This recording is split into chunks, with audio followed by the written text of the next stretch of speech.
Remo classificado matematicamente, Paysandu classificado virtualmente. A briga segue pela segunda vaga em cada um dos grupos para a fase semifinal. E o rebaixamento de São Francisco e São Raimundo, a tragédia anunciada.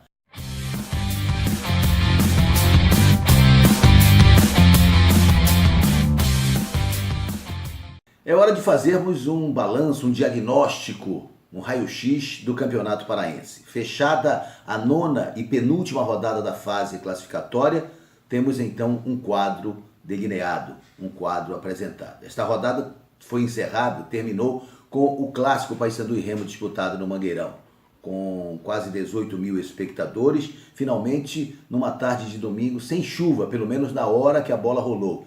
E aí a gente pôde até acompanhar um futebol de melhor qualidade, melhor desenvolvido, com algumas jogadas plásticas, algumas jogadas técnicas, enfim, algo um pouco mais consistente oferecido ao torcedor do nosso futebol. O Remo esteve melhor em campo, mas acabou cedendo o empate para o Paysandu. O Remo fez 1-0 num belo gol de falta, cobrado pelo Douglas Paque, e o Paysandu empatou ainda no primeiro tempo num chute despretensioso do garoto Diego Matos, que fazia sua estreia em repasse, sua estreia no Mangueirão como profissional, e acabou fazendo o seu gol, porque o ótimo goleiro Vinícius, o goleiro do Clube do Remo, que é um ídolo da torcida, acabou falhando e aceitando, tomando o gol de empate do Paysandu. Ainda no segundo tempo, alguns momentos mais agudos, uma belíssima defesa do goleiro Mota, numa cabeçada praticamente a queima-roupa do Mário Sérgio, para baixo no chão, e o Mota foi buscar numa belíssima defesa, ele que, diferentemente do Vinícius, sempre é muito contestado pela torcida do Paysandu Esporte Clube. O Márcio Fernandes, em que pese não ter conseguido ainda nenhuma vitória, deu uma certa consistência, uma arrumação tática ao Clube do Remo. E o encaixe do Douglas Paque tem transformado o time num padrão melhor, numa forma de jogar mais interessante. Tem efetivamente transformado o time do Remo, qualificado mais o time azulino. O Paysandu manteve o padrão, não fugiu daquela característica de uma marcação forte, uma marcação alta, dificultando a saída de bola do adversário, mas não conseguiu fazer encaixes melhores. Marcos Antônio ficou devendo, enfim, o Paysandu manteve a sua invencibilidade, a melhor campanha do campeonato, mas não pareceu ter subido nenhum degrau.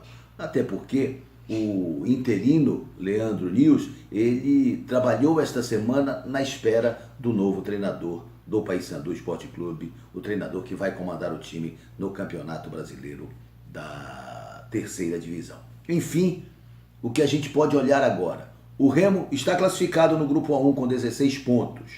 Brigando pela segunda vaga estão o Águia com 13, o Bragantino com 12 e até o Castanhal remotamente com 10 pontos. O São Francisco está rebaixado.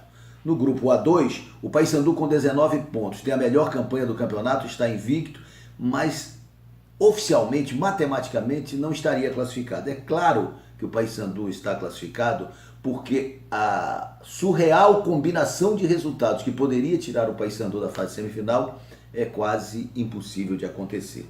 O Paysandu teria que ser goleado pelo Águia na última rodada, o Paragominas teria que golear o Remo na última rodada e o Independente teria que vencer o Bragantino em Bragança para que o Paysandu não se classificasse para a fase semifinal. Então, vamos considerar também o Paysandu classificado, e aí a briga fica com o Independente. O Paysandu tem 19, o Independente tem 17, o Paragominas tem 16, são aqueles que brigam pela segunda vaga neste grupo A2. O Tapajós com 7 pontos ficou no limbo, não caiu, mas também não tem chance de classificação, e o São Raimundo foi rebaixado. Interessante, as 3 piores campanhas do Campeonato Paraense são dos 3 santarinos. E os 2 rebaixados, já conhecidos antes mesmo da última rodada, vão até se enfrentar. São Francisco e São Raimundo vão se enfrentar. São Francisco e São Raimundo, as 2 maiores forças do futebol santareno, estão rebaixados para a segundinha, que será realizada só no segundo semestre do ano que vem. O São Raimundo ainda tem a Série C para disputar, junto com o Bragantino, nesta temporada.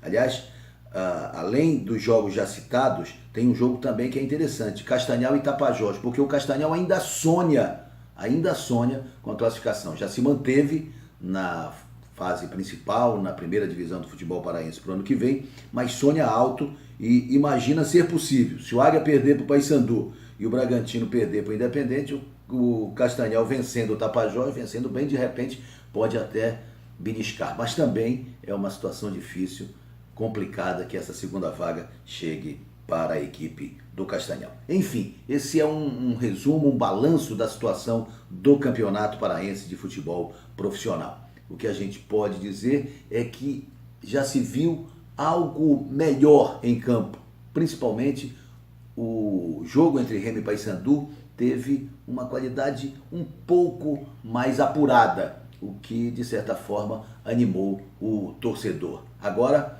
é focar nesta reta final e imaginar o que vem por aí, 2 semifinais e depois os 2 jogos decisivos do Campeonato Paraense.